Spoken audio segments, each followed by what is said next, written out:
Oh, hi there. How's it going, Forum? Great to have your company back again. Here we go. As we turn it up, I'm sure most of us by now have been shocked by the announcement that Dubai wants to arrest Prime Minister Benjamin Netanyahu on charges of complicity to murder. As we all can appreciate, a charge of murder is a very serious crime. And of course, it's not the first time he's been implicated in the murder. Of course, the young man who assassinated Yitzhak Rabin, he was found to be a student of none other than Benjamin Netanyahu personally himself.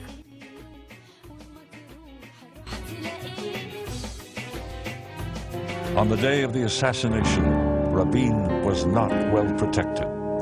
He went to a massive rally in the center of Tel Aviv. There were thousands of people swarming around him.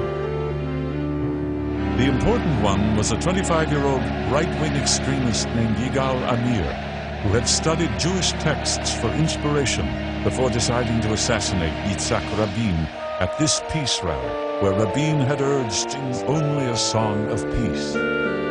Nobody asked him any questions, and when somebody did ask a question, he just said, I am one of the drivers. The assassin approached him from the back and actually shot him from zero distance, point blank, 3 bullets to the back. He would remark smugly that he didn't need to be any great marksman to kill Rabin from that distance. He thought God had helped him. There are always people, I think, within any religious community that may give the interpretation that somehow God has allowed them and maybe even commanded them to commit an assassination. Throughout his trial, even though practically the entire state of Israel was against him, he stood his ground. He was constantly smiling in the courtroom. Among some young in Israel, he even became a hero after the trial and during the trial. Still, even as the fallout from the scandal still escalates, Israeli TV makes fun of the Mossad hit. Israeli TV seems provocative in making fun of the Mossad hit. Caught on tape again. But these aren't the real Israeli spies allegedly behind the assassination of a Hamas commander in Dubai. It's Israeli TV making fun of what's become a very public, secret killing. What kind of t-shirts? Meanwhile, sales of Mossad t-shirts are selling like hotcakes. Israel's spy agency Mossad, And interest in becoming an agent has never been higher. Online shops have been selling out of t-shirts, specially made to capitalize on Israel's assassination fever.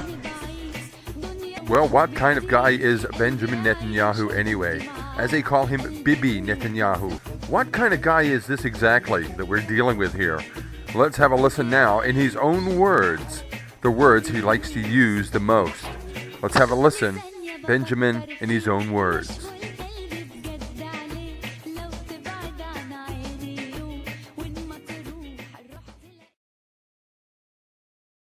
Anti-Semitic rants after the horrors of the Holocaust.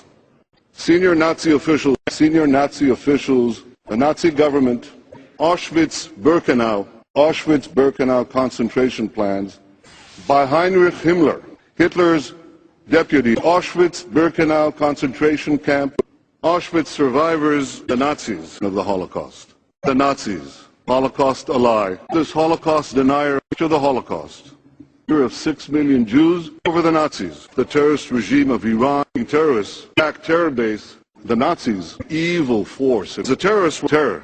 Terrorists everywhere. Terrorism, war criminals against terror with the terrorists. Iranian-backed terror base of the forces of terror led by Iran.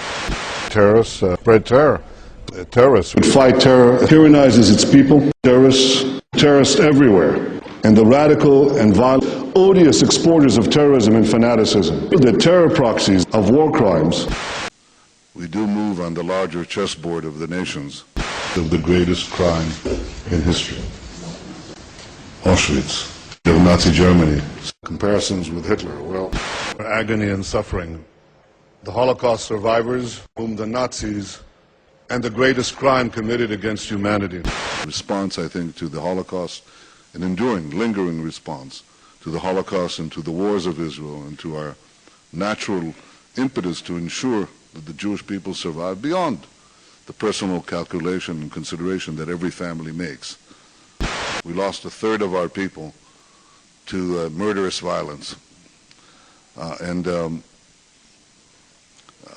I think it's telling to go and visit, as we did, Auschwitz-Birkenau, to stand there in the terrible ice and to understand that those who didn't burn froze and those who didn't freeze burnt. The rise of Nazism, by the Nazis and against Nazism, the face of Nazism, by these terrorist attacks.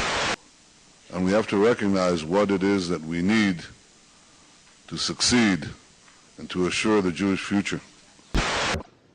Thank you very much. And that's exactly the challenge which we Jewish people feel and face, how to bring all of us back to strengthen our identity in order to fight for our future. You know, considering this guy was the author of the book called How to Win the War on Terror, it kind of makes all of this rhetoric sound like one big sales push for his own book sales. You know what I mean? When you're the author of a book called Fighting Terrorism, How Democracies Can Defeat Domestic and International Terrorism, well, this kind of sounds like one big push for book sales. And how's this for a prime minister a little bit too much over the edge? Back in July 2009, he actually used a term only ever used by the Germans against the Jewish people. He used the German term Judenrein. It's a cynical attempt to skew the fight over West Bank settlements. Now here is an example of an Israeli leader using the very Nazi terminology. I think maybe he's got Nazis on the brain. Well, how did you go with some of the scenes from those outtakes? It certainly seems to me that they always try to bring up the memory of the Nazis. The Auschwitz-Birkenau, always talked about, all the time. One thing that I learned from listening to that is they always seem to live in a fear that they need to fight for their very existence. That there is a daily struggle going on. There seems to be an agenda that this is a normal, everyday thing to be able to fight and to be able to bear your arms and go and kill your enemy on a daily basis. It seems to be a whole lifestyle gathered around being on the edge and being on alert and being at war for their very survival. And that's what they seem to have drummed into them from a very early age. That in itself makes for a very psychotic nation of people. A people that can glamorize war, glamorize death and destruction, and turn it into something funny when really killing is actually one of the sins. Well, make clear that the pattern of assassination as official governmental policy has long been established as the standard modus operandus of the Zionist state. By the way, specifically, Reuters cited that Avigdor Lieberman, the foreign minister of Israel, would not deny the role of the Mossad. He refused to deny the responsibility of the Mossad in this operation.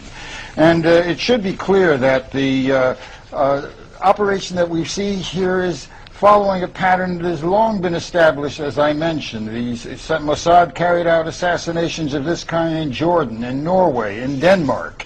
And it should be also made clear that the noted former Mossad operative Viktor Ostrovsky, who wrote a book called By Way of Deception and another book called The Other Side of Deception, has documented multiple assassination operations and bombings and false flag operations, terror operations that the Mossad conducted and then ascribed to victim others that the Mossad intended to attack. Specifically, for example, the blowing up of the La Belle discotheque in Berlin, which was attributed to Muammar Gaddafi in Libya, was established by Frontal, German intelligence, and German television as a Mossad and CIA operation. This has been documented and established beyond any doubt. The seizure of the Achille Lauro, which was a pleasure craft, and the throwing off of that boat of a Jewish citizen from the United States, Klinghoffer, was attributed to the Palestinian Liberation Organization. It has been established as a Mossad operation by Ari Ben Menashe in the book Prophets. So will Netanyahu be arrested and face war crimes, or will he be done for the murder and the assassination of the Dubai hit? Only time will tell. Right here, Stop Funding Israel. Don't forget to subscribe, add as a friend, and of course, always comment and favorite. Well, with all the evidence on the table, things do not look good for Prime Minister Benjamin Netanyahu. That is for sure. However, stay tuned for breaking updates, stay subscribed, add as a friend, make a comment, pass a joke, pass a joint, indeed, be yourself. Take care, God bless, and ciao for now.